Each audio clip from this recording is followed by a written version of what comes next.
Jūrmāla Fēniks ir pieveikuši basketbola klubu Jēkabpils 62-55 ar mani kopā Mārtiņš Laksa. Mārtiņ, 9. uzvara pēc kārtas zaudējumu nesat piedzīvojuši kopš 11. oktobra, kad tieši Jēkabpils komandai zaudējāt.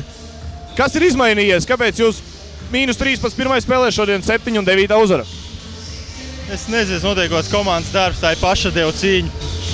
Un mēs vienkārši cenšamies katru spēli pēc iespējas vairāk pieturēties pie spēles plāna, to izpildīt šodien, domāju, sanāca diezgan labi. Ļoti agresīva aizsardzība, protams, ir arī daudz kļūdas, bet tomēr mums izdevās diezgan ar agresīvu aizsardzību viņus nospiest. Kas bija tie galvenie uzdevumi, ko teica treneris? Ja izdarīsiet to un to, tad šodien Jēkabpilu pieveiksiet. Pirmām kārtām bija jāspēlē agresīvi pret viņu, tā teikt, driblētājiem, saspēles veidotājiem, tas spēles veidotājiem, gan pret Kuksiku, gan Sirsniņu.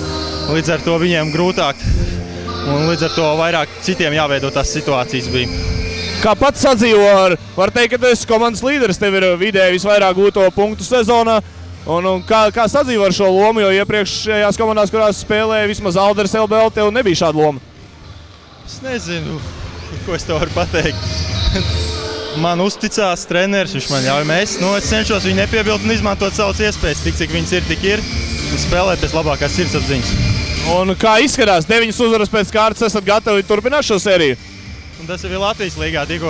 Tikko mums bija sāpīgs zaudējums Baronam Baltijas līgā. Tas arī lika bišķi nolaisties uz zemes, lai neiekristu kaut kādā eiforijā. Tomēr uzvaras sērija mums pārtraukt, neskatoties to, ka šī ir Latvijas līga vai Baltijas līga.